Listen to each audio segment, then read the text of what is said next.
کہ عمار تمہارے آنے سے پہلے اللہ نے آیت بھیج دی ہے کہ وہ افراد جو ایمان سے پھر جائیں کافر ہیں، الا من اکرہ وقلبہ مطمئن بالایمان، سوائے اس کے جس پہ جبر کیا گیا ہو اور زبردستی کفر پر اس سے کہلوایا گیا ہو اور اس کا دل ایمان سے لبریز ہو۔ جس کا دل ایمان سے لبریز تھا وہی کل ایمان کے پیچھے پیچھے تھا۔ میرے جملے پہنچ رہے ہیں؟ اللہ نے کہا یہ حضرت عمار کا رتبہ۔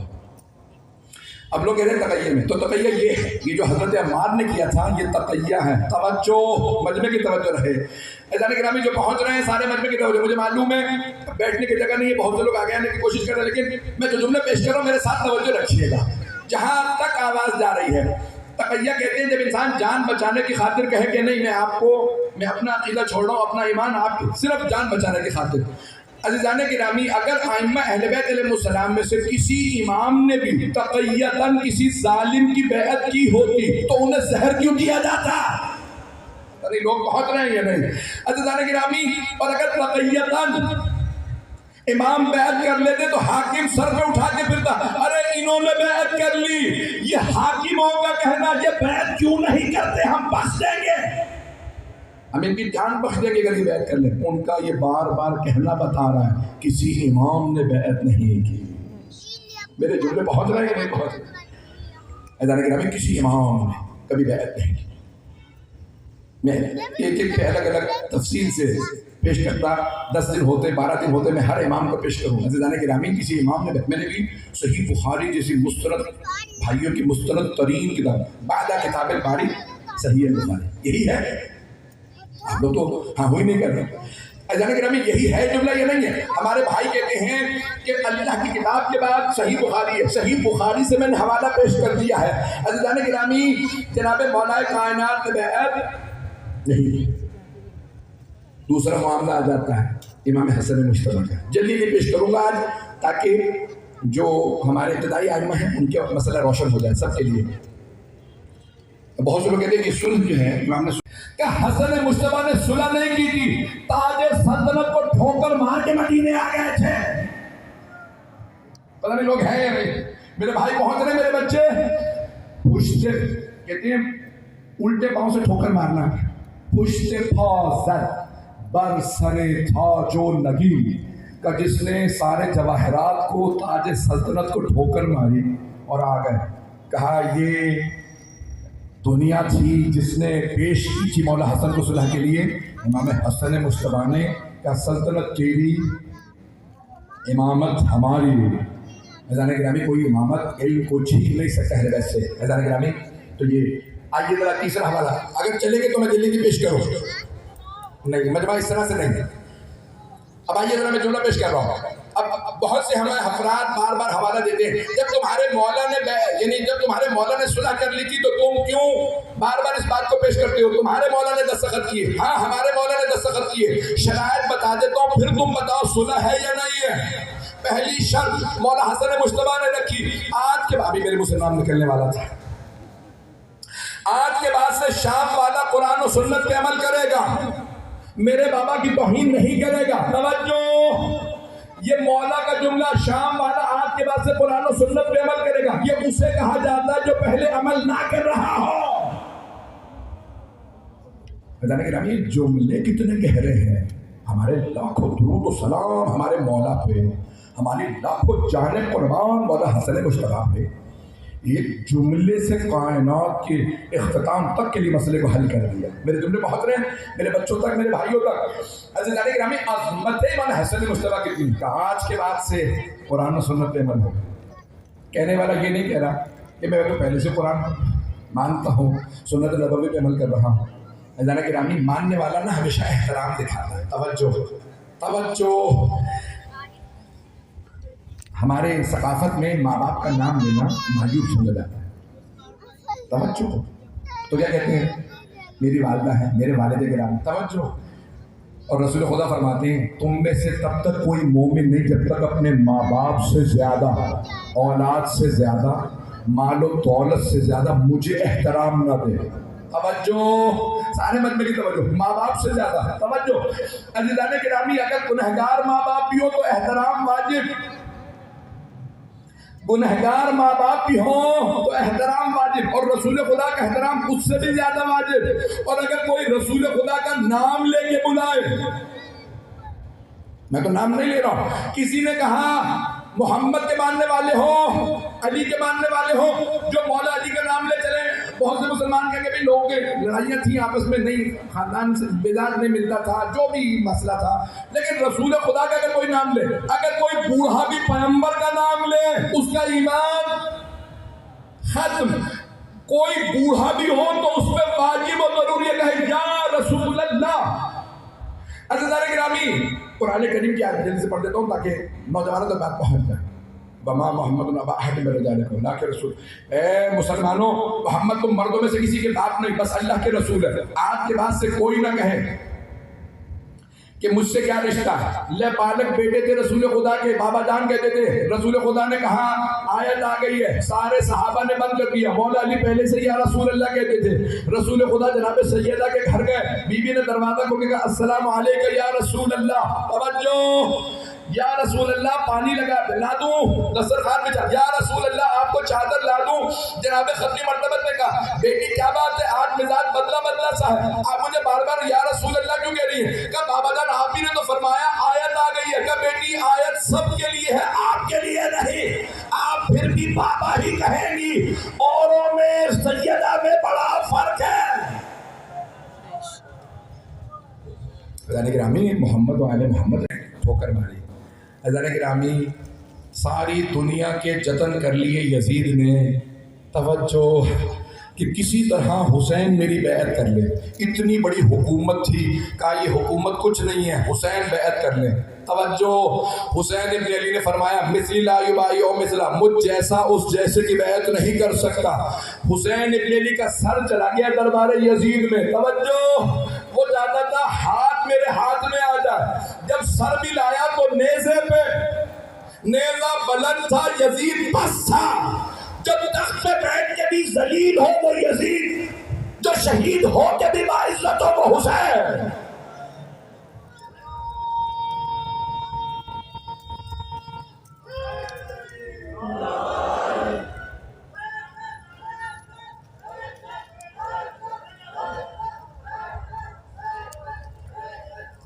تھوڑی دیر تھوڑی دیر اور سنیں گے جانے کے نام 2 بجنے والے ہیں، مجھے نہیں معلوم مجمع سننا چاہ رہا ہے، آپ سلامت ہے، چیچے رہے میرے سے۔ عزیزان گرامی، جناب سید الشہداء بیعت نہیں کی، سب نے لکھا، یہاں تک کہ مولانا سید ابو الاعلیٰ مودودی بانی جماعت اسلام اور پاکستان کے کہہ لیں سب سے بڑی مذہبی تنظیم اس زمانے میں تھی، اس کے بانی تھے، جب ہجرت کر کے پاکستان آئے حیدرآباد دکن سے کراچی، تو ان کی بہت سی کتابیں ہیں، تفہیم القرآن کی تفسیر ہے، اسی طرح سے ان کی خلافت و ملوکیت کتاب بہت مشہور ہے، سنیں گے نا حضرات۔ عزیزان گرامی، مولانا ابو الاعلیٰ مودودی نے ایک بہت خوبصورت جملہ لکھا، وہ کہتے ہیں سوال یہ نہیں ہے کہ جب ساری امت نے یزید کی بیعت کر لی تھی تو پھر حسین ابن علی نے بیعت کیوں نہیں کی؟ کچھ لوگ پہنچ گئے۔ مولانا ابو الاعلیٰ مودودی اپنی کتاب میں لکھتے ہیں سوال یہ نہیں ہے کہ جب ساری امت نے یزید کی بیعت کر لی تھی تو پھر حسین ابن علی نے بیعت کیوں نہیں کی؟ کہتے ہیں سوال یہ ہے جب حسین ابن علی نے یزید کی بیعت نہیں کی تھی تو امت نے کیوں کر لی؟ عزیزان گرامی، یزید جیسے پلید کی بیعت تو جب امت کا دیکھیں جب معیار گرنے لگتا ہے نا تو پھر معیار گرتا رہتا ہے جب تک کہ کوئی قربانی دے کے لوگوں کو سمجھائے نہیں۔ یہ یزید ہے۔ میں آج اس بات کو اگر مکمل نہیں کروں گا تو پھر مجھے افسوس ہوتا رہے گا۔ آپ کو پتہ ہے کہ زندگی موت کا کچھ پتہ نہیں ہوتا۔ کل میں جاری رکھوں گا اسی مضمون کو جو میں نے کل شروع کیا، آج دوسری مجلس ہے، لیکن آج میں مکمل کر دوں تاکہ کوئی بھی شبہے کے ساتھ نہ جائے۔ اب بہت سے لوگ کہتے ہیں کہ نہیں، جب یزید مدینے آیا تو اس نے تلوار گردن پہ رکھ کے امام سجاد سے بیعت لے لی۔ مسلم ہے شیعہ سنی تاریخ میں کہ یزید اپنی خلافت کے بعد مکہ مدینے آیا ہی نہیں. پتہ نہیں لوگ ہیں یا نہیں.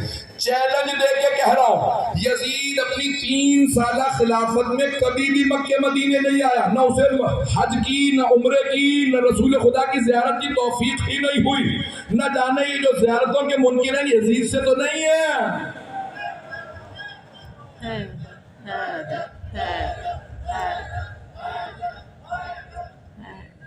جملہ شاید زیادہ سخت ہو گیا، پتہ نہیں. میرا تو مزاج یہی ہے، میں یہی پڑھوں گا. میں باز نہیں آ سکتا ہوں. میں اپنے عقیدے میں کوئی سمجھوتا، کوئی کمپرومائز نہیں کرتا. حضرات گرامی مجمع کی توجہ رہے میرے ساتھ. تو اولا یزید مکہ مدینے آیا ہی نہیں ہے. فوج ضرور بھیجیے، مسلم میں عقبہ کے ہاتھ فوج بھیجی ہے اس نے خانہ کعبہ کا غلاف جلانے کے لیے اور روضہ رسول کی بے حرمتی کرنے کے لیے. جو روضہ رسول کی بے حرمتی کرے اگر اسے بھی کوئی رضی اللہ کہے تو اس پہ بھی لعنت اللہ.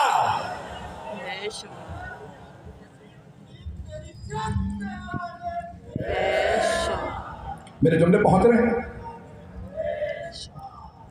بھائی؟ اسی محبت سے چلتے رہیے گا، میں مکمل کر رہا ہوں، جملے کو سن لیجیے گا.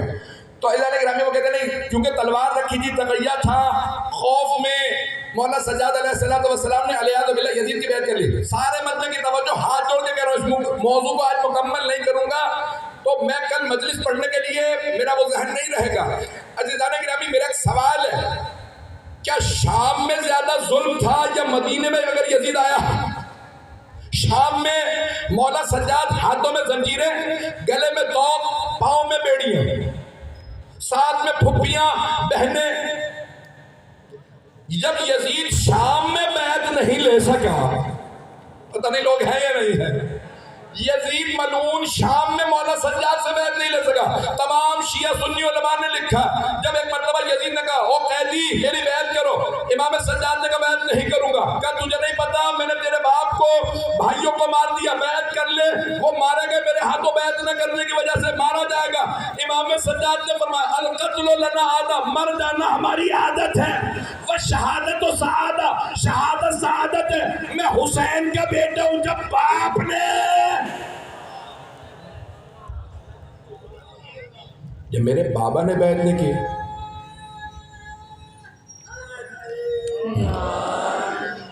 جب میرے بابا سے تو بیعت نہیں لے سکا، مجھ سے بیعت کیسا لے لے؟ میں اسی حسین کا بیٹا ہوں جو کربلا میں شہید ہو گئے لیکن اپنا ہاتھ بیعت کے لیے نہیں دیا. چلتا رہے گا. میں جاں ہی شہادت کے لیے رہا. اگر میں شہادت نہیں دوں گا میرے نانا کا دین نہیں بچے گا. میں نے اپنے نانا سے طفلی میں، بچپنے میں وعدہ کیا تھا، نانا میں آپ کا دین بچانے کے لیے قربانی دوں گا. جو میرے ساتھ آئے وہ شہادت کے لیے آئے، خبردار دنیا کے لیے نہ آنا. میرے ساتھ جتنے مرد ہیں ان میں کوئی بھی بغیر شہادت کے نہیں رہے گا سوائے علی ابن حسین کے، یعنی مولا سجاد. آپ کے خیال میں صرف 72 ہی چلے تھے؟ نہیں، بہت زیادہ لوگ تھے. جب مولا نے بار بار کہا نا شہادت شہادت شہادت، ایک ایک کر کے سب ساتھ چھوڑنے لگے. جب مولا سجاد کے ساتھ چند افراد رہ گئے، اپنے خاندان کے 18 افراد تھے. کچھ تو کربلا پہنچنے کے بعد آئے ہیں، جیسے حضرت ہور، ان کے بھائی، ان کے بیٹے، ان کے غلام، پھر حضرت حبیب، حضرت مسلم. یہ تو بہت بڑا کوفے سے جو شہداء کا 40 کے قریب، 40 سے بھی زیادہ، یہ سب لوگ حضرت یہ جو بڑے بڑے جلیل القدر حضرت زہیر غائب، یہ سب کے سب کہاں سے تھے؟ یہ عراق سے تھے. اب مولا کے ساتھ کون ہے؟ 18 آپ کے خاندان کے لوگ اور چند افراد اور. اب آپ جانتے ہیں نا کہ بہنیں بار بار بس اتنے رہ گئے، ہم کتنے لوگوں سے لڑنے جا رہے ہیں؟ ہزاروں کا لشکر آ رہا ہے. تو جناب زینب بار بار بھائیوں کو، بیٹوں کو، بھتیجوں کو دیکھ کے روتی، میرے نانا نے اتنی زحمتیں اٹھائیں، انہیں مسلمان بنایا، آج مسلمان میرے بھائی کے ساتھ کھڑے ہونے کو تیار نہیں. تو جناب علی اکبر علیہ السلام نے جملہ فرمایا، بابا السنا علی الحق، کہ ہم حق پہ نہیں ہیں؟ مولانا حسین نے فرمایا بیٹا ہم ہی تو حق پہ ہیں۔ کہا پھر بابا ہمیں کیا پرواہ ہے، موت ہمارے پاس آ جائے یا ہم چل کے موت کی طرف چلے جائیں، ہم نہیں ڈرتے۔ کیوں؟ کیونکہ پھپھیاں رو رہی تھی نا، یہ ہمارے ہاتھوں کے پالے بچے، یہ علی اکبر، عون و محمد، قاسم، یہ 18 جوان، حضرت عباس 34 برس کے ہیں کربلا میں، لیکن جناب زینب 22 سال بڑی ہیں، بی بی نے بڑی محبتوں سے پالا۔ بس بھائی بہت رات ہو چکی،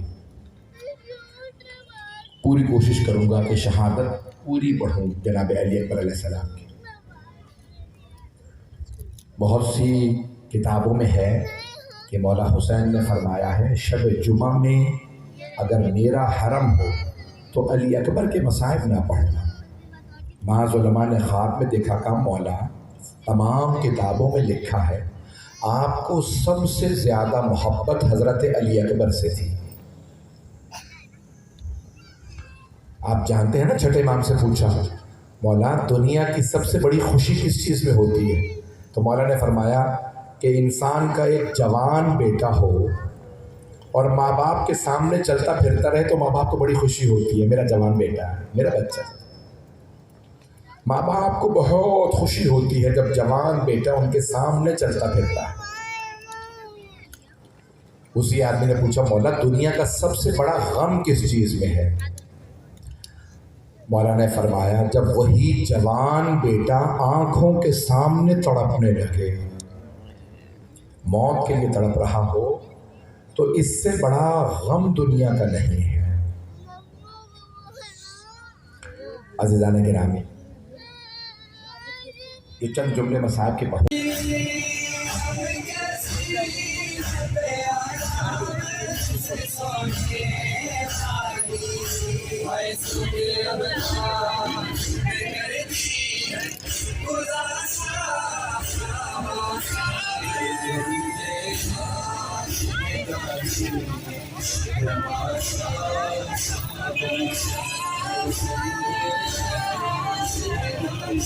ضعیفی میں جوان لاشاں، ضعیفی میں جوان لاشاں، اٹھانے